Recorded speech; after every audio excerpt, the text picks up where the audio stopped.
बोलो सतगुरुदेव की जय हो।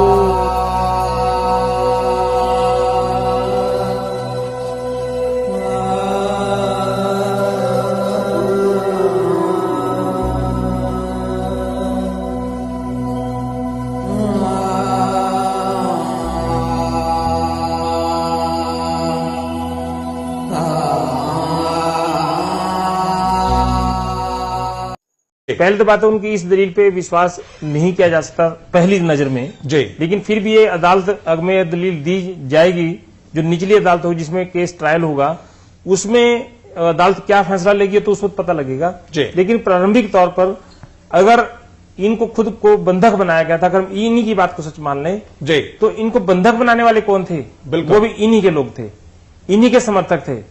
और जो अंदर महिलाएं और बच्चे जिनको बंधक जबरन तौर पर रखा हुआ था, जो महिलाएं और बच्चे बाहर निकले हैं, उन सब ने ये बताया, पत्रकारों को बताया, पुलिस को भी बताया और अन्य जो वहां के नागरिक थे जो उनकी मदद कर रहे थे उनको भिजवाने के लिए उनके स्थानों पर, उनको भी बताया कि हमारे साथ जबरदस्ती करके हमें रोका गया और हमारे साथ जाती हुई जी। तो ये बात तो बिल्कुल नहीं मानी जा सकती रामपाल की इस दलील में, इस ड्रामे में। एक प्रकार से जैसे पहले ड्रामे इनके अनुयायी या इनके समर्थक या इनके जो प्रवक्ता जी पहले ही झूठे या गलत बयान देकर भ्रम की स्थिति पैदा करते रहे और ये कहते रहे कि रामपाल आश्रम के अंदर नहीं है, उसका इलाज कहीं और बाहर हो रहा है। और एवं तहलका लगातार ये बता रहा था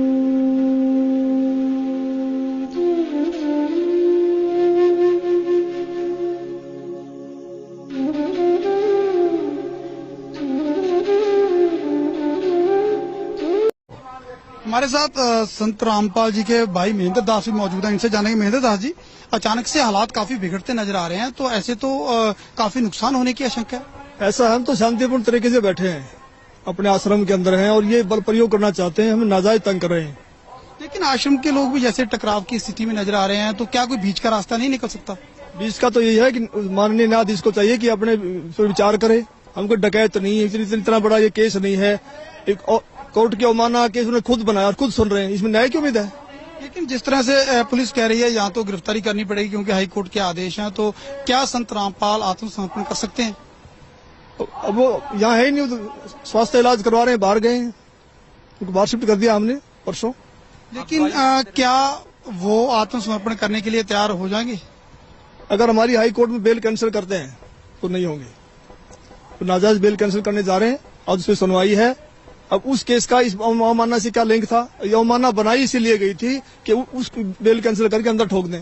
एक सबसे बड़ा सवाल यही है कि आपका कहना है कि संत रामपाल आश्रम के अंदर मौजूद नहीं है।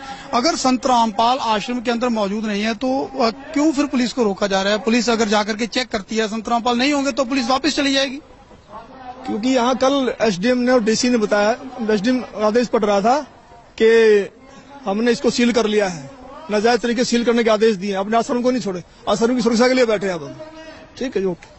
तो ये थे महेंद्र दास, संत रामपाल के भाई हैं और जो आश्रम के प्रवक्ता राज कपूर ने हमसे बात की। इनका कहना है कि आश्रम के लोग किसी भी हाल में पीछे नहीं हटेंगे, यानी कि अगर पुलिस आगे जाएगी तो इनका कहना है कि यह लोग अपनी जान तक देने के लिए तैयार हैं, यानी कि सीधा सीधा कह सकते हैं कि टकराव की स्थिति यहाँ पर पैदा हो चुकी है। अब देखना होगा कि ऐसे हालातों में आखिर इस मामले का निपटारा कैसे होगा, कैसे हाईकोर्ट के आदेश का पालन होगा और कैसे हो पाएगी संत रामपाल की गिरफ्तारी। कैमरामैन सुमित क्लियर के साथ नृपिंदर सिंह ब्राड़, एबीपी न्यूज, बरवाला, हिसार।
रिपोर्ट आ चुकी है, आपको मेडिकल रिपोर्ट आ चुकी है, उसमें है कि आप बिल्कुल सही है, लेकिन कोर्ट को गुमराह कहीं न कहीं किया गया। ये कहा जाता रहा कि आप अस्वस्थ है, जिसकी वजह से कोर्ट में पेश नहीं हो पाए। अब स्वस्थ हो गया, मैं पहले बीमार था। रामपाल जी, आपकी जो बेल एप्लीकेशन थी वो भी अब रिजेक्ट कर दी गई है, जो 2008 में आपको बेल मिली थी कोर्ट की तरफ से, उसके बारे में क्या कहना है? धन्यवाद। जो पूरा विवाद हुआ उसमें 6 लोगों की जान गई, तो आपको कोई अफसोस है उस बात का?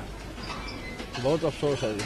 नहीं, जो आपने अपने अनुयायियों को जिम्मेदार ढाल कौन है बनाया इस चीज़ का? और आप पीछे छुपे रहे, मैंने किसी को नहीं, उसको आप सही मानते हैं? मैंने नहीं बनाया किसी को, वो अपने आप ही बन रहे थे, मुझे भी रोक रखा था। आपके ऊपर इतने इल्जाम है सर, आपके ऊपर इतने इल्जाम झूठे कैसे हैं आपके ऊपर? आपके गुंडे इतने खड़े थे वहाँ पे, हजारों आदमी हरियाणा पुलिस से। मेरे नीचे राष्ट्रीय समाज सेवा समिति। नहीं तो आपकी समिति है? अरे आपकी समिति है बाबा, आप अपने आप को संत कहते हैं, आप संत कहने लायक भी है? आप आपसे भी ये जवाब दीजिए, आपके वहाँ इतनी फोर्स, इतने गुंडे, इतने आर्मी खड़ी है हरियाणा पुलिस के ऊपर।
सर्वा संगत से मेरा आदेश है कि जो भी कार्रवाई की जा रही है, जैसे कोई समागम मनाया जाता है या कोई और कार्रवाई हो रही है, ये मेरे आदेश से ये सब भगत कर रहे हैं, जिनकी जो मैंने कमेटी बना रखी है। इनके ऊपर विश्वास करो, अगर इससे अलग चलोगे तो तुम गुरुद्रोही में आ जाओगे।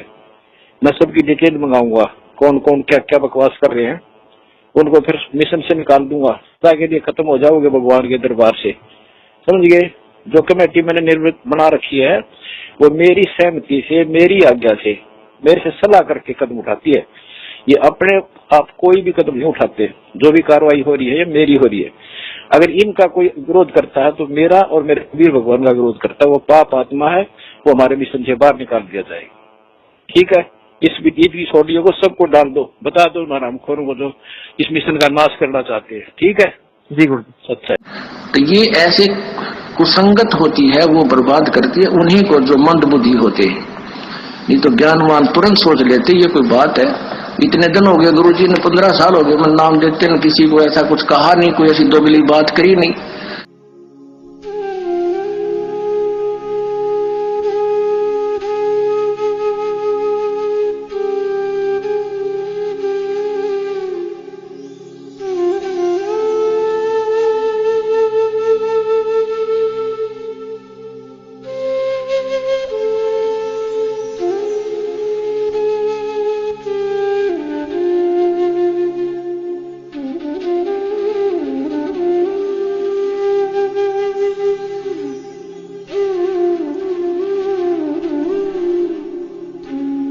इस बारे में आपकी क्या राय है? हमारा संत रामपाल जी को और उसकी संगत को बहुत बहुत धन्यवाद। और उन्होंने हमें आज 11 लाख रुपए चंदा देकर भी आंदोलन में भी मदद की। और मैं तो ये कहना चाहूंगा कि संत रामपाल जी के ऊपर भी जो जुल्म हुए, और उस जुल्म को जब वे उनके दर्शन करने उनके शरणार्थी जाते हैं तो उस पर भी तमाम अत्याचार किए जाते हैं, लाठियां बरसाई जाती है। सरकार उनको तंग कर रही, और जो आर्य समाज के उनके बीच में डिस्प्यूट है उसको भी दूर कराने की कोशिश करेंगे, क्योंकि हम खुद आर्य समाजी हैं।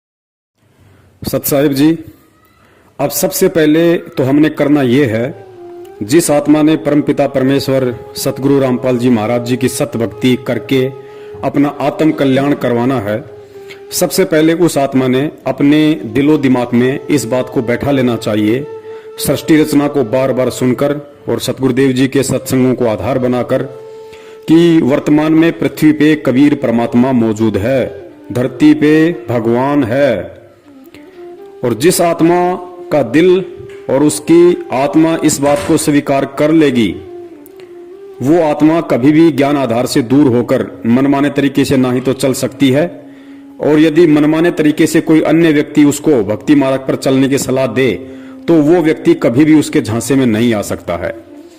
क्योंकि सतगुरुदेव जी ने बताया कि जब तक आप अपने गुरु को परमात्मा के रूप में नहीं देखोगे तब तक तो आपकी भक्ति शुरू भी नहीं होती है, चाहे आपने कोई सा भी नाम ले रखा है। तो सबसे पहले तो हमने आदरणीय गरीबदास जी महाराज जी की जो वाणी है कि गुरु को मानुष कर जानते ते नर कहिए अंध और मैं दुखी संसार में आ गए यम के फंद, अपने ऊपर इस वाणी को बिल्कुल भी लागू नहीं होने देना है। क्यों? क्योंकि हमने गुरु को मानुष नहीं समझना है, ना ही मानना है। और जिस आत्मा को यह समझ में आ गया कि गुरु रूप में इस पृथ्वी पे वर्तमान में साक्षात कबीर परमेश्वर मौजूद हैं, तो वो आत्मा विश्वास आधार से इस भक्ति पे दृढ़ होकर लगी रहेगी। फिर उस आत्मा को चाहे कोई कितना ही भ्रमित करने की कोशिश करे, उसे कोई कितने ही उल्टे सीधे आदेश सुनाए, उसे कोई कितना ही डराए धमकाए, वो आत्मा ज्ञान आधार के विपरीत नहीं चल सकती है। तो सबसे पहले हमने ये देखना है कि हिसार जेल में जो बैठे हैं वे सतगुरु रामपाल जी महाराज जी नहीं बल्कि कबीर परमेश्वर हैं। और सबसे बड़ा धोखा जो संगत खा रही है, जितने भी इन कॉल एजेंटों के बहकावे में आकर, सतलोक आश्रम मैनेजमेंट हरियाणा वालों के बहकावे में आकर, इनके तानाशाही फरमानों की पालना करके जितने भी लोग अपने कर्म फोड़ रहे हैं या सतगुरुदेव जी के ज्ञान विपरीत कर्म कर रहे हैं, उन सब ने हिसार जेल में केवल संत रामपाल जी महाराज जी को देखा है और देख रहे हैं। वो आत्माएं हिसार जेल में कबीर परमेश्वर को नहीं देख रही। उन्हें लगता है कि संत रामपाल जी महाराज जी एक संत हैं, एक गुरु है, और परमात्मा तो कबीर जी हैं जो सतलोक में बैठे हैं। और यही कारण है कि वो आत्माएं पिछले 6 वर्षों से धोखे पे धोखे खाए जा रही हैं। पुण्यात्माओं, विचार करना, 1 सेकंड के लिए आप भूल जाइए कि हिसार जेल में संत रामपाल जी महाराज बैठे हुए हैं। आप हिसार जेल में उस कबीर परमेश्वर को देखिए जिनकी हम दाढ़ी मूंछ वाली फोटो देखते हैं। आप भूल जाइए कि कोई संत रामपाल जी महाराज जी भी हैं। आप ये देखिए कि हिसार जेल में वर्तमान में जो बैठे हैं वे कबीर परमेश्वर बैठे हैं, सफेद दाढ़ी मूंछ वाले बैठे हैं। और जब आप उस कबीर परमेश्वर को सफेद दाढ़ी मूंछ वाले रूप में हिसार जेल में बैठा हुआ देखेंगे, और उसके बाद यदि आपसे कोई कहे कि हिसार जेल से कबीर परमेश्वर जी के आदेश आए हैं कि हमने हरियाणा की कांग्रेस सरकार को वोट डालना है, बीजेपी को हराना है, उसके 6 महीने बाद में आदेश आए कि हमने दिल्ली में केजरीवाल को हराना है और नरेंद्र मोदी की बीजेपी वाली पार्टी को जिताना है, जैसा कि सतलोक आश्रम मैनेजमेंट हरियाणा वालों ने ये सब नाटक किए हैं। संगत से कभी कांग्रेस को वोट डलवाए हैं तो कभी बीजेपी को वोट डलवाए हैं।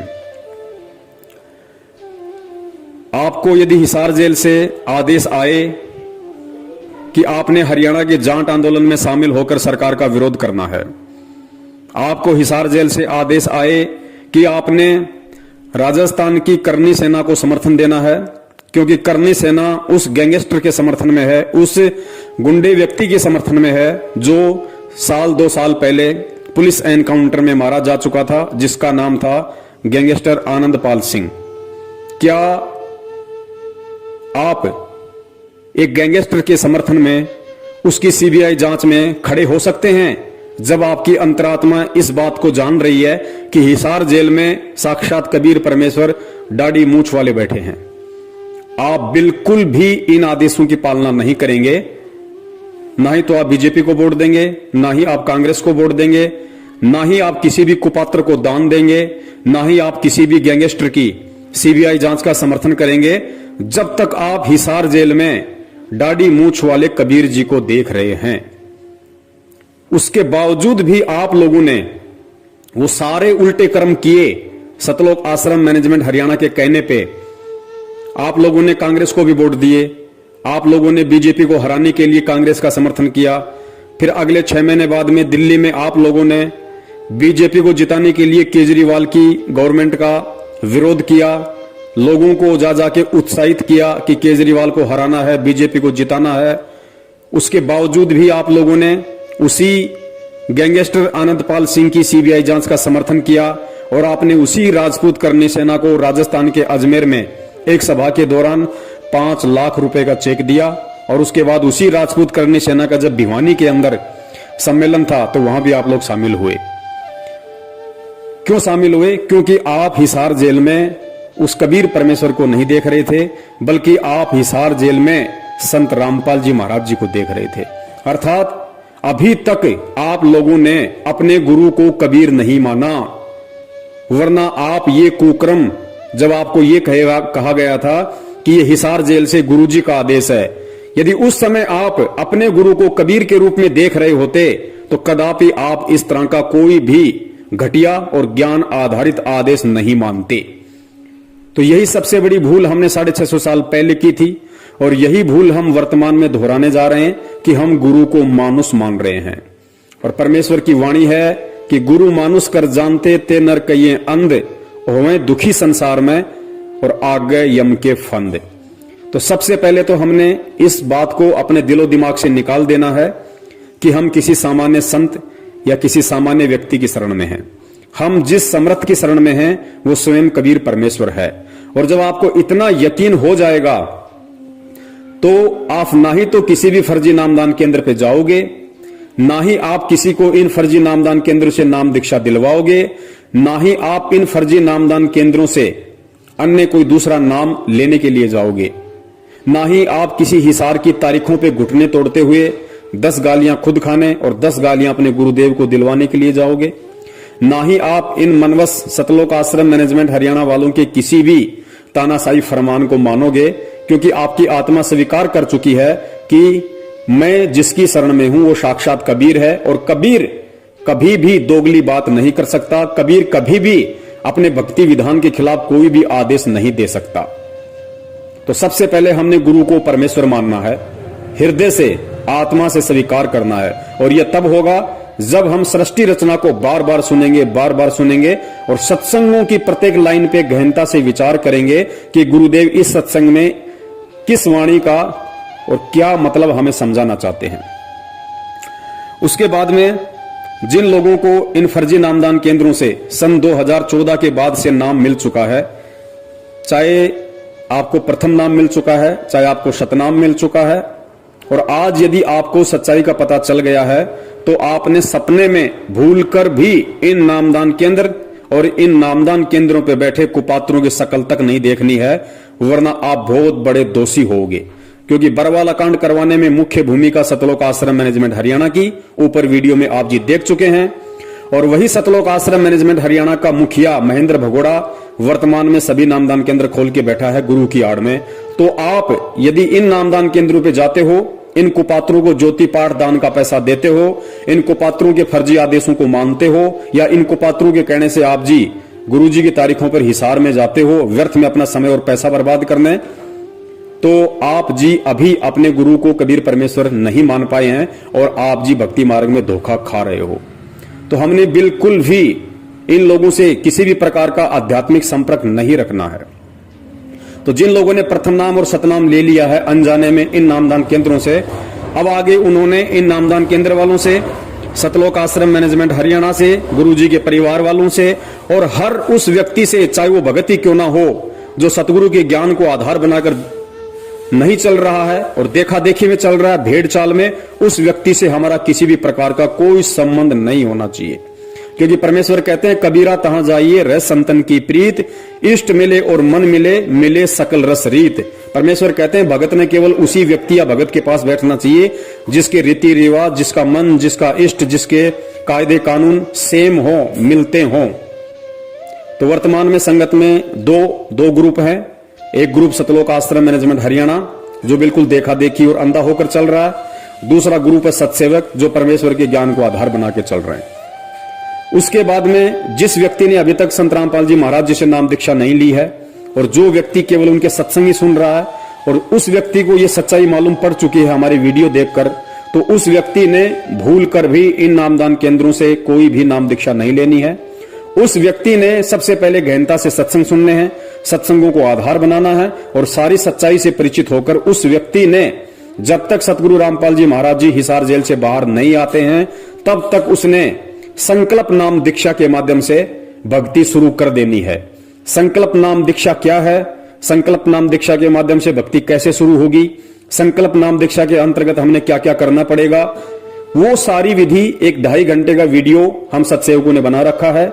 वीडियो का लिंक इसी वीडियो के डिस्क्रिप्शन बॉक्स में आपको मिल जाएगा, आप उसको देख लीजिए, अच्छी तरह से उसको देखिए, समझिए, उसके बाद आप जी संकल्प नाम दीक्षा लें और अपने घर में भगवान को प्रकट करें। इसके अलावा आपने किसी भी प्रकार का ज्योति पाठ या दान का पैसा किसी भी उस कुपात्र व्यक्ति को नहीं देना है जो सतगुरु रामपाल जी महाराज जी के फर्जी आदेश बता बताकर पिछले 6 साल से संगत को लूटने में लगा हुआ है। गुरुदेव कहते हैं कि गुरु बिन दान पुण्य जो कर ही मिथ्या होय कभू न फल ही। और गुरुदेव कहते हैं कि गुरु बिन माला फेरते गुरु बिन देते दान, गुरु बिन दोनों निष्फल है चाहे पूछो वेद पुराण। और परमात्मा कहते हैं गुरु बिन होम यज्ञ जो साधे औरों मन 10 पातक लागे, यानी बिना गुरु की आज्ञा के, बिना गुरु के आदेश के। और यदि आपने उस कुपात्र व्यक्ति को दान धर्म ज्योति पाठ का पैसा दे दिया, हवन यज्ञ करवा लिया, उसके यहां पे आपने पाठ करवा लिया, तो आप जगत वालों से 10 गुना ज्यादा दोषी परमेश्वर की नजरों में बन जाओगे। तो हमने ये गलती अब भूल कर भी नहीं करनी है, क्योंकि जब हमें विश्वास हो जाएगा और हमारी अंतरात्मा इस बात को स्वीकार कर लेगी कि मेरा गुरु साक्षात कबीर है, तो आपको यह भी विश्वास हो जाएगा कि वो कबीर हिसार की जेल में बैठने के लिए नहीं आया है, उस कबीर का कोई खेल है। वो कबीर एक तीर से अनेकों शिकार करता है और पहला शिकार उसका यही है कि इस भक्ति मार्ग में सबसे बड़ा रोड़ा यदि कोई बनता है, सबसे बड़ा रोड़ा यदि ये काल किसी को बना के खड़ा करता है, तो उसी सतगुरु के परिवार को, भाई बंधुओं को, रिश्तेदारों को निमित्त बनाकर खड़ा करता है। तो सतगुरु रामपाल जी महाराज जी ने सबसे पहले इस सतलोक आश्रम मैनेजमेंट हरियाणा अपने परिवार वाले, अपने रिश्तेदार, जो भी ये मैनेजमेंट है, जितने भी कोऑर्डिनेटर हैं, नामदान संचालक है, इन सबको ज्ञान आधार से प्रत्येक भगत के हृदय में ये जमा देना है कि हमने यदि भक्ति करनी है, यदि कबीर की भक्ति करनी है, हमने यदि सतलोक जाना है, तो हमने केवल और केवल अपने सतगुरुदेव जी के वचन और उनके ज्ञान को ही आधार बनाकर चलना पड़ेगा। और सतगुरु का उसके सत्संगों के अतिरिक्त अन्य कोई भी किसी प्रकार का आदेश नहीं होता है। सतगुरु का जो भी आदेश है वो उनका सत्संग है।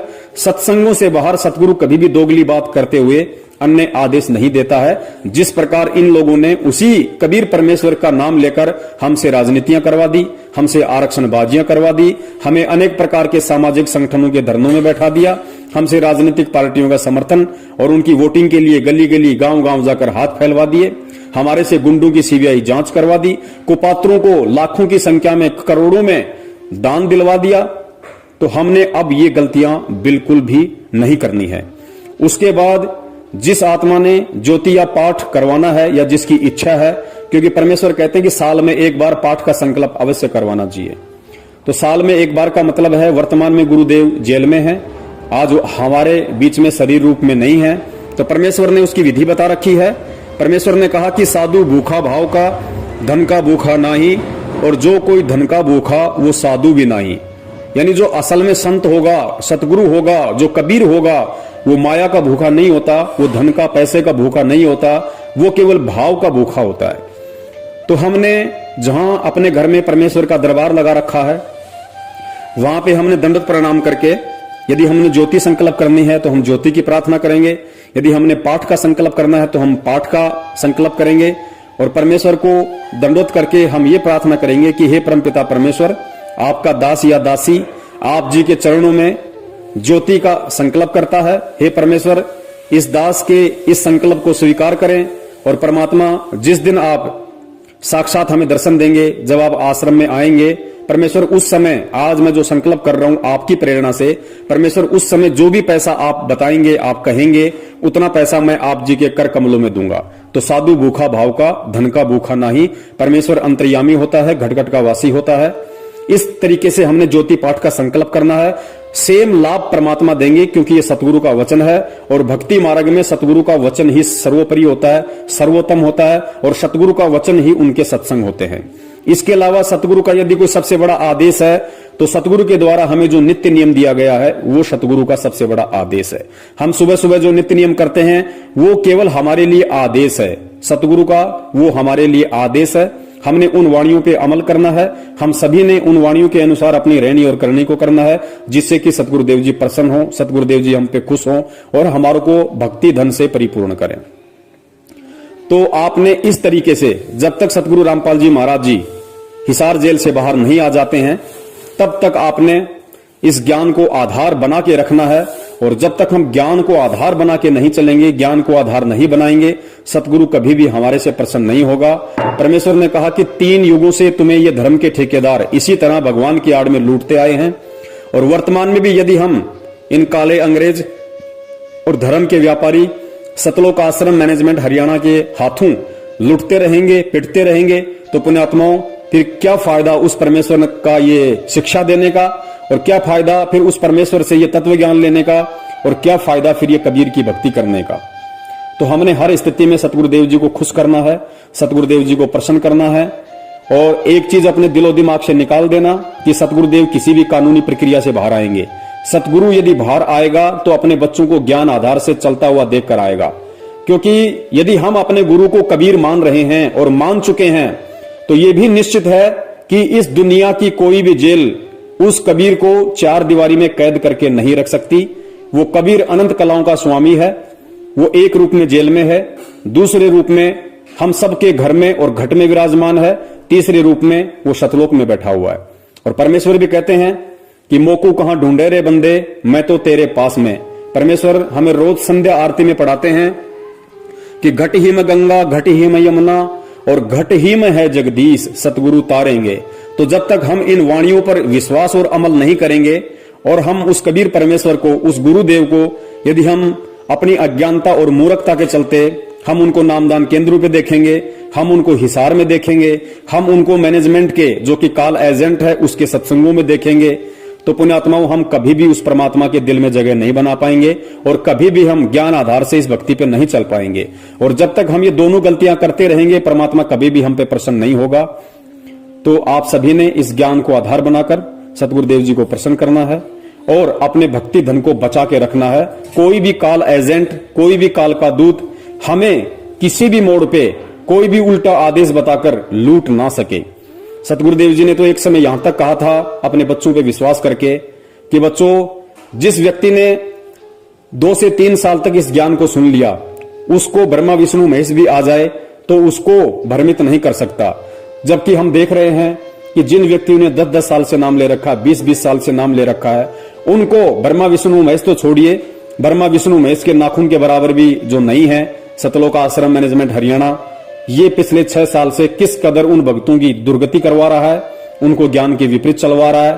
तो फिर हम कब उस लायक बनेंगे जिस लायक हमें सतगुरु यहां पे ज्ञान देकर बनाने आए हैं।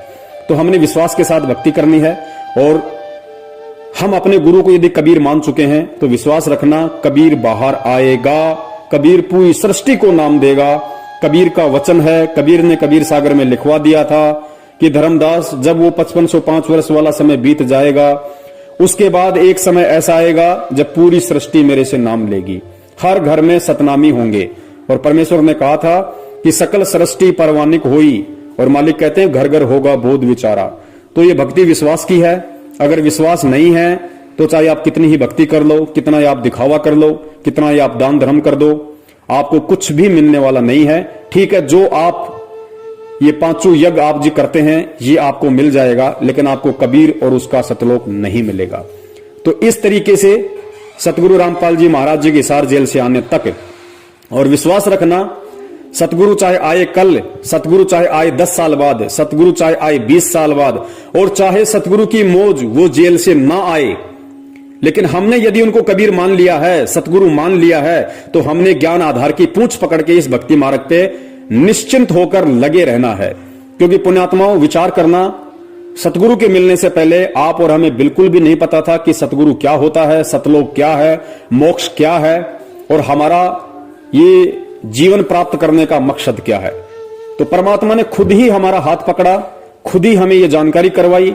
तो निश्चित सी बात है पुण्यात्माओं, जब हमारी कोई औकात ही नहीं है, जब हमारी अपनी कोई सोच और विचार ही नहीं है, और कबीर परमेश्वर ने खुद हमें एक सोच दी, हमें एक विचार दिया, हमें इस भक्ति मार्ग पे लगाया, तो जाहिर सी बात है हमें सतलोक पहुंचाने का काम, हमें सतलोक में बैठाने की जिम्मेदारी स्वयं उस कबीर परमेश्वर की है। अब वो उनकी मर्जी, वो चाहे तो इस जन्म में बैठा दे, वो चाहे तो अगले 10 जन्म के बाद बैठा दे। हमें बिल्कुल भी इस बात की चिंता नहीं करनी है, क्योंकि हम अपना सब कुछ कबीर परमेश्वर को सौंप चुके हैं। ऐसा नहीं है कि हम आज पहली बार उस कबीर परमेश्वर की शरण में आए हैं। अनंत युग हो गए हमें इस परमात्मा की शरण में रहते हुए, और जब अनंत युग बीत जाते हैं तब ये ज्ञान थोड़ा थोड़ा समझ में आने लगता है।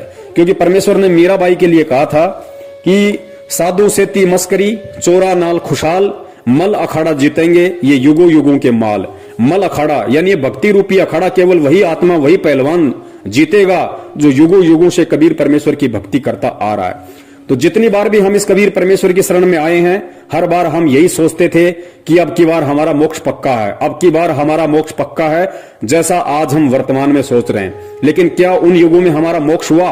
नहीं हुआ। हमारे चाहने से कुछ नहीं होगा, क्योंकि परमेश्वर कहते हैं कि मनु मनोरथ ना कीजिए, तेरा किया ना होए, जय पानी से घी निकले तो लूखा खाए ना कोई। तो जब हमने अपना तन मन धन सब कबीर परमेश्वर को सौंप दिया है, तो हमने निश्चिंत हो जाना चाहिए कि वो परमेश्वर अब हमें 84 लाख योनियों में नहीं जाने देगा। जब तक हम पार नहीं हो जाते, जब तक हम सतलोक में नहीं पहुंच जाते, तब तक वो परमेश्वर हमें मानव जन्म देकर अपनी शरण में लेता रहेगा। तो इतना आश्वस्त प्रत्येक उस आत्मा को हो जाना चाहिए जो आत्मा अपने सतगुरु में कबीर को देख रही है। और यदि कोई अपने गुरु को संत रामपाल मान रही है, उन्हें एक मां के पेट से जन्म लिया हुआ जीव मान रही है, उन्हें मानुष समझ रही है, उस आत्मा की तो फिर दास कुछ नहीं कह सकता। उस आत्मा का तो फिर अपना संस्कार है, जैसा उसे मिलेगा वैसा ही उसे मिलना है। दास यहां जो बात कर रहा है, जो बता रहा है, वो केवल उस ज्ञान आधारी आत्मा के लिए बता रहा है जो आत्मा इस भक्ति मार्ग पर ज्ञान को आधार बनाकर और अपने मोक्ष प्राप्ति के मकसद से जुड़ी है या फिर आगे जुड़ने वाली है। तो दास का यही निवेदन है, इस विधि से यदि आप जी करते हैं, जो विधि परमेश्वर का ज्ञान बोलता है, मेरे अपने कोई विचार नहीं है, मेरी अपनी कोई सोच नहीं है, मैं 2 कौड़ी का जीव हूं। आज अगर मैं कुछ बोल पा रहा हूं तो केवल परमेश्वर की रजा से, उन्हीं के ज्ञान आधार अनुसार बोल पा रहा हूं। दास की स्थिति केवल वैसी है जैसा कि कहते हैं कि अल्लाह मेहरबान तो गधा पहलवान, इससे बढ़कर कोई औकात नहीं है। जिस भाई को उचित लगे वो सतगुरु रामपाल जी महाराज जी के इसार जेल से आने तक इस विधि से इस सत भक्ति मार्ग पर लगा रहे, और जिस भाई को नहीं मानना है तो भक्ति मार्ग में किसी पे कोई बाध्यता नहीं है। परमेश्वर ने आत्माओं को सतलोक में भी स्वतंत्र रखा हुआ था, और परमेश्वर ने यहां भी आत्माओं को स्वतंत्र रखा हुआ है। और काल भगवान के साथ वचन था, काल ने कहा था कि परमात्मा आप धरती पे जाओगे, अपना ज्ञान प्रचार करोगे, जो आपके ज्ञान को समझकर आपको स्वीकार करे वो आपका, और जो आपके ज्ञान को स्वीकार ना करके आपको स्वीकार ना करे वो परमेश्वर मेरा, आप जबरदस्ती किसी को ना ले जाना। और सतलोक में भी यही था, परमात्मा ने हम सभी आत्माओं को स्वतंत्र रखा हुआ था। जब काल ने कहा कि परमात्मा मुझे ये आत्माएं दे दो, तो परमेश्वर ने उसको मना कर दिया कि सब कुछ दे सकता हूं, और ब्रह्मांड चाहिए तो और ले ले, लेकिन ये आत्मा मेरा निज अंश है, ये मैं तुझे नहीं दे सकता। हाँ, यदि कोई आत्मा अपनी स्वेच्छा से तेरे साथ में जाना चाहे तो वो तू ले जा सकता है। इसका मतलब परमात्मा ने वहां पे भी आत्मा को स्वतंत्र रखा हुआ है। और वहां जब आत्माओं ने उस स्वतंत्रता का दुरुपयोग किया, नाजायज फायदा उठाया, तो उसका जो परिणाम है, जो सजा है, आज हम यहां अनंत युगों से गधे, कुत्ते और सुअर बनकर भोग रहे हैं। और वर्तमान में भी उसी परमात्मा ने हमें स्वतंत्र रखा हुआ है। और स्पेशली हिसार जेल जाने के बाद तो हम सबको खुला छोड़ दिया, बिल्कुल हमें अपने से अलग कर दिया कि अब तुम केवल मेरे द्वारा दिए गए ज्ञान को आधार बनाकर चलो, और यह साबित करो कि तुम कितना मुझे पहचान पाए, कितना तुम इस भक्ति मार्ग को पहचान पाए, और कितना अभी तुम सतलोक जाने के लिए तैयार हुए हो। तो आत्मा आज भी स्वतंत्र है, और स्वतंत्रता का ये फायदा काल उठा रहा है कि काल अपना चाल खेलकर, अपना दाव खेलकर इन आत्माओं को उसी गुरु की आड़ में, उसी गुरु के नाम से कभी राजनीति करवाता है, कभी आरक्षणबाजी करवाता है, कभी गुंडों की सीबीआई जांच करवाता है, कभी मनमाने तरीके से ज्योति पाठ करवाता है, तो दान का पैसा लेता है, जो कि सतगुरु के भक्ति विधान में बिल्कुल भी नहीं है। तो समझना आप लोगों ने है, विचार आप लोगों ने करना है किस तरह से, किस विधि से आपने परमेश्वर को खुश करना है और अपना ये अनमोल मानव जीवन सफल बनाना है। दास ने जो कहना था सतगुरु आशीर्वाद से संदेशा आप जी को दे दिया, क्योंकि सेवक का काम केवल संदेशा देने का होता है, जबरदस्ती उसकी पालना करवाने का नहीं होता है। आगे आपकी अपनी सोच, आपकी अपनी बुद्धि, आप किस तरीके से इस भक्ति मार्ग पर चलते हैं और किस तरीके से आप अपने सतगुरु को प्रसन्न करते हैं। सत साहिब जय हो बंदी छोड़ की। बंदी छोड़ सतगुरु रामपाल जी महाराज की जय हो। साहेब जी सतगुरुदेव की जय हो। जगत गुरु तत्वदर्शी संत रामपाल जी महाराज की जय हो। बंदी छोड़ जग परम पिता परमात्मा केशव कबीर साहेब की जय हो। बंदी छोड़ जगत गुरु तत्वदर्शी संत रामपाल जी महाराज की जय हो। सत साहेब जी। जयपुर वाले पवन भगत तन कर दिया पर्दा फास, रे घबराना नहीं। जयपुर वाले पवन भगत तन कर दिया पर्दा फास, रे घबराना नहीं। तेरी भली करेंगे संत राम पाल, घबराना नहीं। तेरी भली करेंगे संत राम पाल, घबराना नहीं। बरवाड़ा का कांड करण ये रही उनका नाम बताया। मैनेजमेंट और सेवा समिति ने ऐसा जुल्म कमाया। मैनेजमेंट और सेवा समिति ने ऐसा कहर कमाया। दूत काल के बन गे भगत भाई, दूत काल के बन गे भगत भाई। करके गुरु को बदनाम, रे घबराना नहीं। जयपुर वाले पवन भगत तन कर दिया पर्दा फास, रे घबराना नहीं। तेरी भली करेंगे संत राम पाल, घबराना नहीं। जगत गुरु संत राम पाल जी जाते जाते बता गए, सेवा समिति मेरी नहीं आ, मीडिया में सब सुना गए। जो भी जुल्म करा मेरे पर, जो भी जुल्म करा मेरे पैवा, सब मैनेजमेंट का काम, रे घबराना नहीं।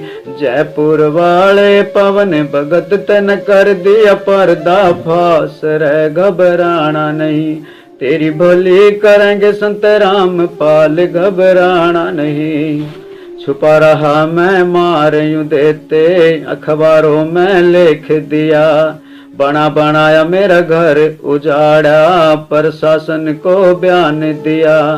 बना बनाया मेरा घर उजाड़ा, प्रशासन को बयान दिया। मैनेजमेंट और सेवा समिति ने, मैनेजमेंट और सेवा समिति ने कर दिया जीना हराम, रे घबराना नहीं। जयपुर वाले पवन भगत तन कर दिया पर्दा फास, रे घबराना नहीं।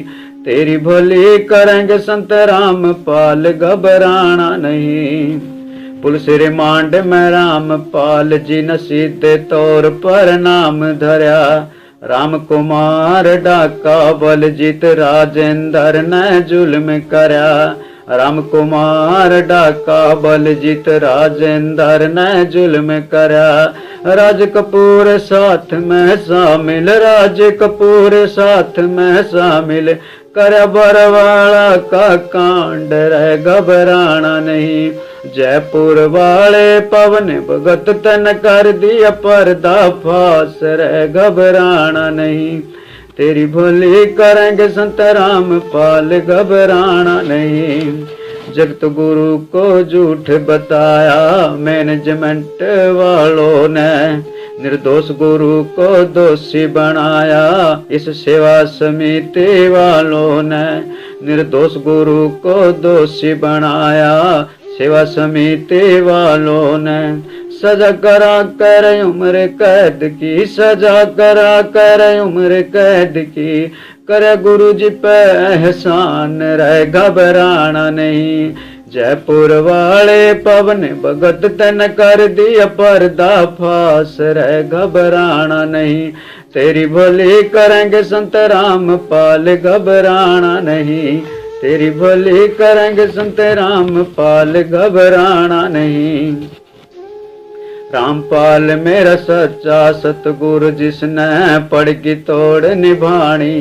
रामपाल मेरा सच्चा सतगुरु, जिसने पड़गी तोड़ निभानी। जीते जी मेरे रामपाल ने दे दी है कुर्बानी। जीते जी मेरे रामपाल ने देती है कुर्बानी। सुन लो सत भगतो भाई सारे, सुन लो सत भगतो भाई सारे, बनियो नान जान रह घबराना नहीं।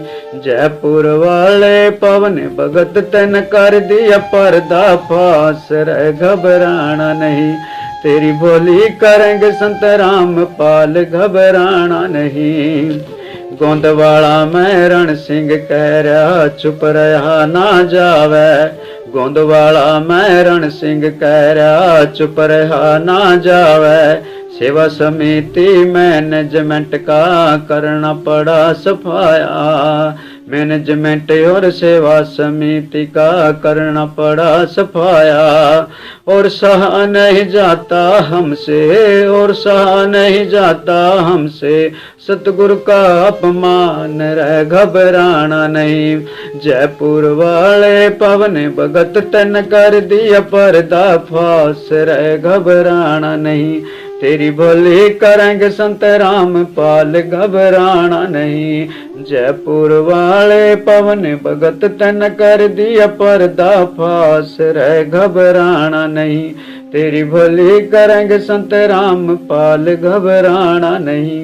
तेरी भली करेंगे संत रामपाल, घबराना नहीं। सत साहेब जी।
बोलो सतगुरुदेव की जय हो।